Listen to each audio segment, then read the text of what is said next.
السلام علیکم ورحمۃ اللہ وبرکاتہ۔ الحمد للہ وکفی والسلام علی عباده الذین اصطفى، اما بعد، اعوذ باللہ من الشیطان الرجیم، بسم اللہ الرحمن الرحیم۔ من عمل صالحا من ذکر او انثى وهو مؤمن فلنحيينه حیاة طیبہ الى آخر الآیہ، صدق اللہ العظیم۔ وقال النبی صلی اللہ علیہ وسلم: بادروا بالاعمال فتنا كقطع الليل المظلم، يصبح الرجل مؤمنا ويمسي كافرا ويمسي مؤمنا ويصبح كافرا، يبيع بعرض من الدنيا او كما قال عليه السلام۔ اللهم صل على سيدنا محمد وعلى آل سيدنا محمد وبارك وسلم۔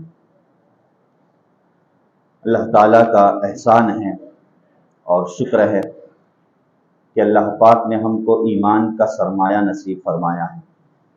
ایمان کی دولت اللہ نے ہمیں نصیب فرمائی ہے، اور یہ ایمان جاگتا ہے، یہ ایمان پختہ اور مضبوط ہوتا ہے اعمال کے ذریعے۔ اگر زندگی میں اعمال ہے، عمل صالحہ ہے، تو اس ایمان کو طاقت اور قوت ملے گی۔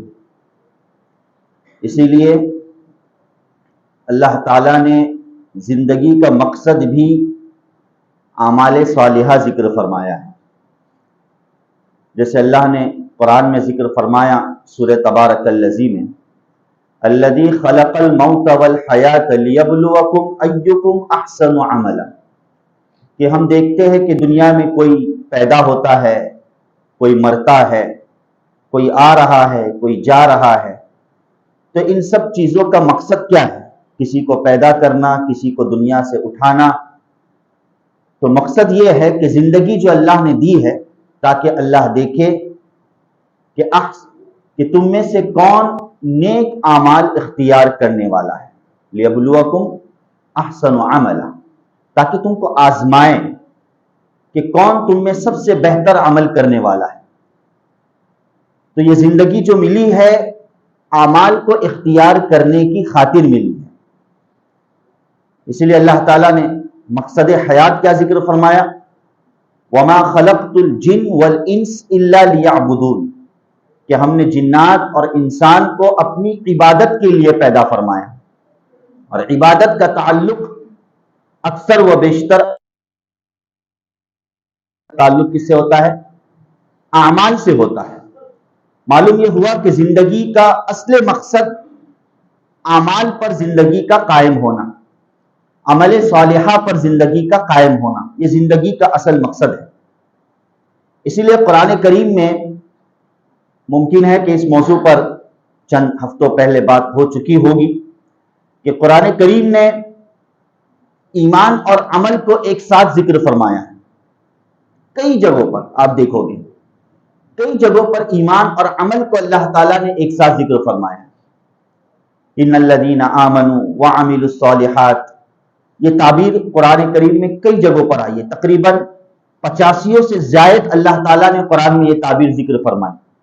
اور اس کے علاوہ ایمان اور اعمال کا تعلق اور ربط، وہ تعبیر علیحدہ ہے، وہ کئی گنا اللہ تعالیٰ نے، کئی زیادہ اللہ تعالیٰ نے قرآن میں ذکر فرمایا۔ تو ہمیں کبھی ان تعبیر پر غور کرنا ہے کہ اللہ نے اکثر اور ہمیشہ ایمان کے ساتھ عمل کو کیوں ذکر فرمایا؟ ایمان کے ساتھ عمل کو اللہ تعالیٰ نے کیوں ذکر فرمایا؟ ہم اس سلسلے میں کچھ غلط خیالی میں مبتلا ہے، اور ہم یہ سمجھتے ہیں کہ ایمان ایک علیحدہ شے کا نام ہے اور عمل ایک علیحدہ شے کا نام ہے۔ ٹھیک ہے؟ ایمان ایک علیحدہ شے کا نام ہے اور عمل ایک علیحدہ شے کا نام ہے، اور آخرت میں جو ہمیں نجات ملے گی اور آخرت میں جو ہم جنت کے مستحق بنیں گے، وہ فقط ایمان پر بنیں گے، کہ بھئی زندگی میں ایمان ہوگا تو آخرت میں جنت کے مستحق بنیں گے۔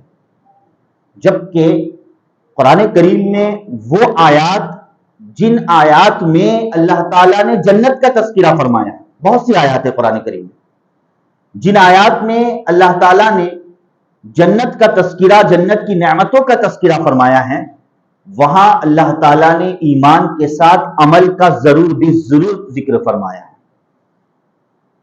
صرف ایمان کا ذکر نہیں فرمایا، بلکہ ایمان کے ساتھ کس کا ذکر فرمایا؟ عمل، کہ ایمان اختیار کرے، اعمال صالحہ کرے تو لہم جنات تجری من تحتہا الانہار، ان کے لیے باغات ہے جس کے نیچے سے الگ الگ قسم کی نہریں بہتی ہوگی۔ تو آخرت کی نجات اور آخرت میں جنت کی نعمتوں کا استحقاق یہ مبنی ہے اعمال صالحہ پر۔ کس پر ہے؟ اعمال صالحہ۔ زندگی میں اعمال ہوگے تو ہم آخرت میں ان نعمتوں کے مستحق بنیں گے۔ جی ہاں، اسی لیے اللہ تعالیٰ نے قرآن کریم میں دونوں چیزوں کو ساتھ ساتھ ذکر فرمایا۔ اسی لیے بہت سی جگہوں پر اللہ تعالیٰ نبی کریم صلی اللہ علیہ وسلم نے ایمان کو عمل سے تعبیر فرمایا ہے۔ ایمان کو کس سے تعبیر فرمایا ہے؟ عمل سے۔ جیسے مشہور حدیث ہے کہ ایمان کے 70 سے زیادہ شاخیں ہیں، اس پر بات ہو چکی ہے۔ ایمان کی 70 سے زیادہ شاخیں ہیں، اس میں اعلیٰ کیا ہے؟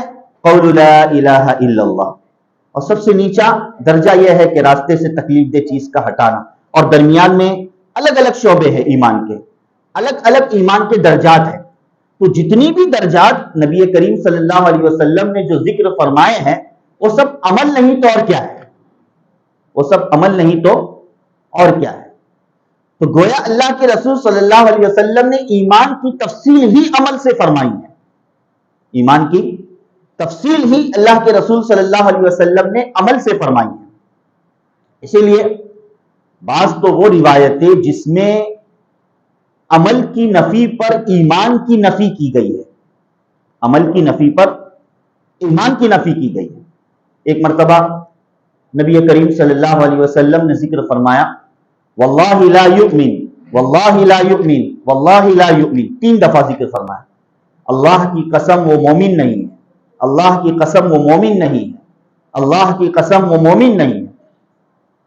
سامنے صحابہ تھے بھائی، صحابہ جیسا ایمان اور وہ یقین تھا کہ ایسی بات کو سن کر وہ ڈر اور گھبراہٹ اور خوف میں مبتلا ہو جاتے۔ صحابہ کرام ڈر گئے کہ آخر وہ کون ہے جس کے ایمان کی کوئی اور نہیں بلکہ خود نبی کریم صلی اللہ علیہ وسلم نفی فرما رہے کہ اللہ کے رسول صلی اللہ علیہ وسلم کون ہے جو ایمان والا نہیں ہے، آپ کیا فرما رہے؟ تو اس پر نبی کریم صلی اللہ علیہ وسلم نے ذکر فرمایا کہ لا ایمان لمن لا امانت له ولا دین لمن لا عہد له، پوری حدیث ہے، او کما قال علیہ السلام، کہ اس شخص کا ایمان نہیں جس میں امانت داری نہ ہو، اس شخص کا ایمان نہیں جس میں امانت داری نہ ہو۔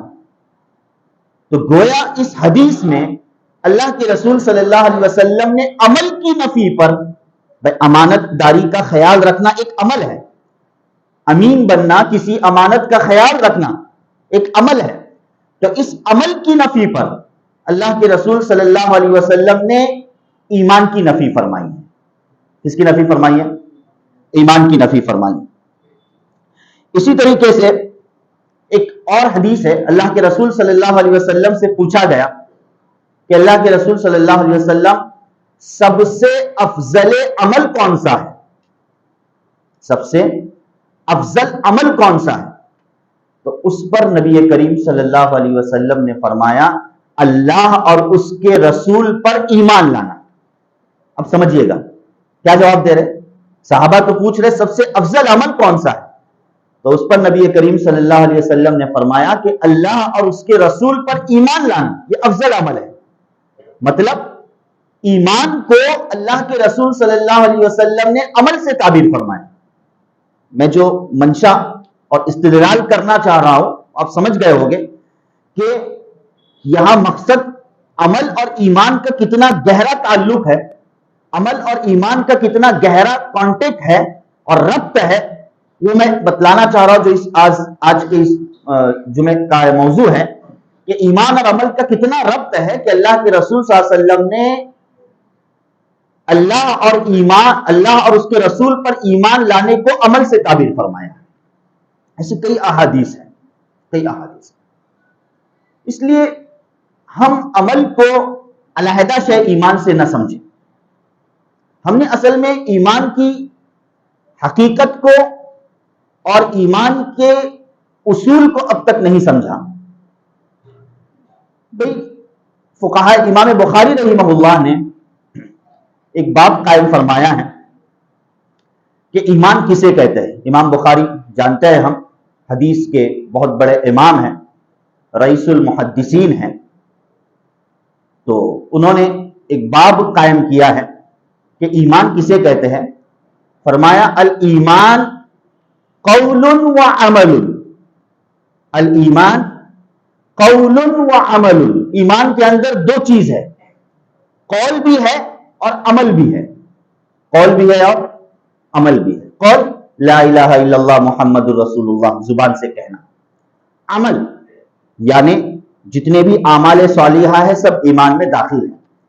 اسی لیے فرمایا، اور اکثر ائمہ کرام کا یہی مسلک ہے اور یہی نظریہ ہے کہ الایمان یزید و ینقص، کہ ایمان گھٹتا بھی ہے اور بڑھتا بھی ہے، ایمان گھٹتا بھی ہے اور ایمان بڑھتا بھی ہے۔ یعنی اگر ہم نے اعمال صالحہ کیے، اچھے اعمال کیے، تو ہماری ایمان کی سطح بڑھ جائے گی، ہمارے ایمان کی سطح کیا ہو جائے گی؟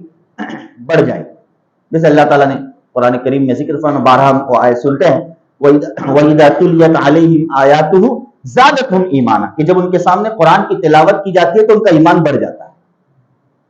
اور ایمان گھٹتا بھی ہے کہ خدا نہ خواستہ اگر کوئی ہم سے گناہ کا کام ہو، نافرمانی ہو، تو اس نافرمانی کی وجہ سے ایمان کی سطح گھٹ جاتی ہے، ایمان کی سطح کیا ہو جاتی ہے؟ گھٹ جاتی ہے۔ یہ اکثر ائمہ کرام نے ذکر فرمایا ہے، جس میں امام بخاری رحمہ اللہ بھی شامل ہے، سوائے ایک امام کے، امام اعظم رئیس الفقہاء امام ابو حنیفہ رحمت اللہ علیہ کے۔ امام ابو حنیفہ رحمت اللہ علیہ کا نظریہ یعنی ان کا قول کیا ہے، ایمان کی کیا تعریف کرتے ہیں، وہ سنیے گا، سمجھنے کی بات ہے، ذرا ذوق سے سمجھیے گا۔ امام ابو حنیفہ رحمت اللہ علیہ فرماتے ہیں کہ ایمان صرف قول کا نام ہے، الایمان قول، جبکہ دیگر فقہاء اور ائمہ کیا کہتے ہیں؟ الایمان قول و عمل۔ قرآن اور حدیث کی روشنی میں انہوں نے یہ نظریہ قائم فرمایا۔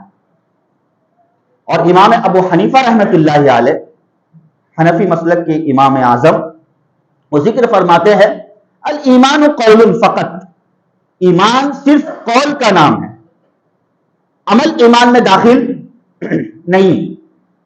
کیا بات ہے! سب فقہاء ایک طرف، امام اعظم ابو حنیفہ رحمت اللہ علیہ ایک طرف چلے گئے، جبکہ تمام فقہاء کرام کے سامنے قرآن اور حدیث کے دلائل تھے، جس کی روشنی میں، اور خود امام بخاری رحمت اللہ علیہ جیسا آدمی اور جیسی شخصیت جن کی حدیث پر گہری نظر ہے، جنہیں رئیس المحدثین کا درجہ اور لقب ملا ہے، وہ خود کہہ رہے ہیں ایمان قول کا بھی نام ہے اور ایمان عمل کا بھی نام ہے، ایمان گھٹتا بھی ہے، ایمان بڑھتا بھی ہے۔ جبکہ امام صاحب کہہ رہے ہیں، امام ابو حنیفہ رحمت اللہ علیہ، نہیں، ایمان صرف قول کا نام ہے۔ یہ اختلاف جو ظاہراً ہوا ہے، مگر اللہ جزائے خیر دے، غریق رحمت فرمائے امام ابو حنیفہ رحمت اللہ علیہ، اور ان کی بڑی گہری نظر تھی قانون پر۔ امام ابو وَلِكُلِّ فَنٍّ رِجَالٌ، ہر میدان کا ایک شہسوار ہوتا ہے۔ امام اعظم کی فقہ اور ان کی جو گہرائی جو تھی وہ قانون پر تھی، قرآن کریم کی وہ قانونی آیات، احادیث کا وہ قانونی خزانہ جو امام صاحب میں کی اس میں بڑی مہارت تھی۔ اسی لیے آج بھی جو حنفی مسلک کی جو کتاب ہے الہدایہ، ایک مشہور کتاب ہے، جس کو ایک وقت تک کورٹ میں بطور قانون کے استعمال کیا جاتا تھا مسلمانوں کے اعتبار سے، الہدایہ نامی کتاب ہے۔ آج بھی بڑے بڑے جج جو صحیح مطالعہ رکھنے والے ہیں وہ اس بات کو جانتے ہیں اور اس بات کے قائل ہیں۔ تو خیر، بات یہ ہے کہ امام صاحب نے یہ بات اس لیے فرمائی چونکہ اس وقت کے اعتبار سے ایک خارجی فرقہ رونما ہوا تھا، ان کے زمانے میں ایک فرقہ رونما ہوا، اور اس فرقے نے اتنی شدت برتی اور انہوں نے یہ نظریہ اس فرقے نے قائم کر لیا کہ اگر کوئی شخص عمل نہیں کرتا تو وہ مومن نہیں ہے، وہ کافر ہے۔ مثلا کوئی شخص نماز نہیں پڑھتا تو بھئی ہمارا عقیدہ کیا ہے؟ نماز نہ پڑھنے سے کوئی کافر ہوتا ہے؟ ایک ہے نماز کا پڑھنا اور ایک ہے نماز کا نہ پڑھنا، اور ایک ہے نماز کی فرضیت کا انکار کرنا۔ کسی نے نماز کی فرضیت کا انکار کیا تو وہ کافر ہے، سوال ہی پیدا نہیں ہوتا۔ لیکن کوئی شخص نماز نہیں پڑھتا ہے، سستی کرتا ہے، کائلی کرتا ہے، نمازیں چھوڑتا ہے، تو کیا خیال ہے؟ عمل نہیں ہے اس کی زندگی میں، تو وہ کافر ہوگا نہیں۔ تو خارجی فرقے نے، جو امام اعظم ابو حنیفہ رحمۃ اللہ علیہ کے زمانے کا جو فرقہ تھا، اس نے یہ نظریہ قائم کر لیا تھا کہ جس نے عمل کو چھوڑا وہ کافر ہو گیا، جو یقیناً قرآن اور حدیث کے خلاف ہے۔ جس نے عمل کو چھوڑا وہ کیا ہو گیا؟ کافر ہو گیا۔ اس لیے امام صاحب نے یہ نظریہ لوگوں کے سامنے قرآن اور حدیث کی روشنی میں پیش فرمایا کہ ایمان صرف قول کا نام ہے، یعنی آپ نے زبان سے اقرار کر لیا اللہ ایک ہے، اللہ کے سوا کوئی معبود نہیں، لا الہ الا اللہ، تو آپ ایمان والے یعنی مومن ہو چکے ہو۔ آپ کیا ہو چکے ہو؟ مومن ہو چکے ہو۔ اگرچہ آپ عمل نہ کر رہے ہو تب بھی آپ مومن ہو۔ لیکن اس خارجی فرقے کے فائٹ میں اور ان کا مقابلہ کرنے کے لیے امام صاحب نے یہ نظریہ قائم فرمایا کہ ایمان قول کا نام ہے۔ ایمان فقط کس کا نام ہے؟ قول کا نام ہے۔ آپ نے قولاً اقرار کر لیا، کافی ہے ایمان والا ہونے کے لیے۔ لیکن یہ ایمان والا ہونا صرف ایک قانون کی حیثیت سے ہے، سمجھ لیجئے گا۔ یہ ایمان والا ہونا فقط کس حیثیت سے ہے؟ ایک قانون کی حیثیت سے ہے، جو خود امام صاحب جانتے تھے۔ یعنی دنیاوی اعتبار سے ہم کسی شخص کے مومن یا کافر ہونے کا فیصلہ کیسے کریں گے؟ دنیاوی اعتبار سے کوئی شخص مومن ہے یا کوئی شخص کافر ہے تو اس کا ہم فیصلہ کیسے کریں گے؟ ظاہر ہے کہ اگر وہ زبان سے اقرار کرتا ہے ہمارے سامنے لا الہ الا اللہ، بات ختم۔ اب اس کے ساتھ معاملہ کیسا کیا جائے گا؟ ایمان والوں سے۔ اس کے ساتھ معاملہ کیسا کیا جائے گا؟ ایمان والوں سے۔ وہ ہماری مسجد میں نماز پڑھ سکتا ہے، وہ کیا کر سکتا ہے؟ اس کا ذبیحہ حلال ہے نا، اور یہ کہ وہ مسلمانوں کے معاشرے میں شامل اور داخل ہو سکتا ہے۔ یہی وجہ ہے، سمجھنے کی کوشش کیجئے گا۔ ہاں اگر وہ مر جائے تو ہم اس کی نماز جنازہ بھی پڑھیں گے۔ کیوں؟ اس لیے کہ وہ ایمان والا تھا، لا الہ الا اللہ اپنی زبان سے کہا تھا، جو قانونی ایمان تھا۔ سمجھنے کی کوشش کیجئے گا۔ اسی لیے عبداللہ بن ابی رئیس المنافقین ہے نا، منافق تھا اپنے وقت کا، اس کا نفاق تو پورے مدینہ میں مشہور ہو چکا تھا۔ بھئی تھا کہ نہیں؟ بات چل رہی تھی منافقین کے موضوع کے تعلق سے۔ رئیس المنافقین کا عبداللہ بن ابی، اس کے نفاق کی بات پورے مدینہ میں پھیل چکی تھی، اور جب وہ مر گیا تو ایسی صورت میں اس کی نماز جنازہ کس نے پڑھائی؟ بھئی کس نے پڑھائی؟ اللہ کے رسول صلی اللہ علیہ وسلم نے پڑھائی۔ وہ بات الگ ہے کہ پھر قرآنی آیات نازل ہوئی اور حضرت عمر فاروق رضی اللہ تعالیٰ عنہ نے سوال قائم کیا، وہ ساری چیزیں اپنی جگہ پر، مگر اللہ کے رسول صلی اللہ علیہ وسلم نے اس کی نماز جنازہ پڑھائی، حتیٰ کہ اپنے کرتے مبارک کو بطور کفن کے عبداللہ بن ابی رئیس المنافقین کو دے دیا۔ عبداللہ بن ابی کے جو بیٹے تھے، جو ایمان والے تھے، انہوں نے کہا اللہ کے رسول صلی اللہ علیہ وسلم، میں چاہتا ہوں کہ آپ کا کرتے مبارک یعنی جو آپ کپڑا پہنے ہیں وہ کپڑا میرے باپ کا کفن بن جائے۔ اللہ کے رسول صلی اللہ علیہ وسلم نے انکار نہیں کیا بلکہ اپنا کپڑا دے دیا، اپنا کپڑا دے دیا۔ بعد میں حضرت عمر فاروق رضی اللہ تعالیٰ عنہ نے سوال کیا کہ آپ اس شخص کے لیے جس نے پوری زندگی آپ کو تکلیف دی اور اس کے پروپیگنڈے اتنے مشہور ہیں، اور آپ نے اس کو اپنا کپڑا دے دیا؟ نبی کریم صلی اللہ علیہ وسلم نے فرمایا کہ اے عمر، میرا کپڑا اس کو اللہ کے عذاب سے بچا نہیں سکتا، میرا کپڑا اس کو اللہ کے عذاب سے بچا نہیں سکتا۔ میرا کپڑا دینا ایک خارجی مصلحتوں پر تھا، میرا کپڑا دینا اس کو ایک خارجی مصلحتوں پر تھا. بہرحال ایک مستقل موضوع، بات دوسری طرف نکل جائے گی. تو اللہ کے رسول صلی اللہ علیہ وسلم نے باوجود یہ کہ عبداللہ بن ابی منافق نہیں، منافقوں کا سردار تھا، نماز پڑھائی گئی، نماز جنازہ اس کی پڑھی گئی، لوگوں نے اس کی نماز جنازہ پڑھی. کیوں پڑھی؟ بظاہر تو منافق تھا، لیکن اس کا نفاق، یہ فیصلہ کرنے والی ذات کس کی ہے؟ اللہ کی ہے. فیصلہ کرنے والی ذات کس کی؟ کہ بھئی کوئی مومن بھی منافق ہو سکتا ہے یا نہیں ہو سکتا ہے، وہ فیصلہ اللہ کرے گا. ظاہراً دنیا میں دو ہی کیٹیگری چلے گی، دنیا میں قیامت تک دو ہی کیٹیگری چلے گی، یا تو ایمان والا یا تو کافر. کسی کے ایمان کو پرکھنے کا معیار زبان سے کہہ دے لا الہ الا اللہ، بس الاسلام یہدم ما کان قبلہ. اندرونی معاملہ کیا ہے وہ اللہ جانے گا. اندرونی معاملہ اس کا کیا ہے وہ اللہ فیصلہ کرے گا کہ دل سے قبول کیا ہے نہیں کیا ہے، حقیقی مسلمان ہے نہیں ہے، وہ معاملہ اس کے اللہ کے ساتھ. تو امام صاحب نے جو نظریہ قائم فرمایا کہ ایمان در حقیقت قول کا نام ہے، یعنی زبان سے کہہ دینا ایمان ہے یقینا، لیکن یہ ایمان آخرت کی نعمتوں کے حصول کا ذریعہ نہیں ہے. سمجھ میں آ رہی بات؟ یہ ایمان قانونی ایمان جو دنیا کے قانون کی حد تک کام کرے گا کہ بھائی کسی کے مسلمان ہونے کا فیصلہ اور فتویٰ اس ایمان پر دیا جا سکتا ہے کہ بھائی اس نے زبان سے کلمہ کہہ دیا، اب اس کی نماز جنازہ تم پڑھ سکتے ہو، اس کے اوپر وراثت کے احکامات جاری کر سکتے ہو، اس کا ذبیحہ حلال ہے، وہ نماز پڑھ سکتا ہے قبلے کی طرف، اگر وہ امامت کرے تو اس کے پیچھے بھی نماز پڑھ سکتے ہو. لیکن یہ ایمان فقط دنیا کی حد تک، لیکن آخرت میں جو اللہ تعالیٰ نے جزائے رکھی ہے، جو آخرت میں اللہ تعالیٰ نے ثواب رکھے ہیں، اور جنت کی جو نعمتیں بے شمار قرآن کریم میں اللہ نے ذکر فرمائی ہیں، وہ اس قانونی ایمان پر منحصر نہیں، وہ اللہ فیصلہ کرے گا. بلکہ اصل ایمان پر منحصر ہے، حقیقی ایمان پر منحصر ہے. اور حقیقی ایمان جو ملتا ہے کس کے ساتھ؟ اعمال صالحہ کے ساتھ. بات سمجھ میں؟ حقیقی ایمان کس سے ملے گا؟ عمل صالحہ کے ساتھ. ایمان ہے عمل کرو، اس لیے کہ عمل سے ہی ایمان کی پہچان ہے.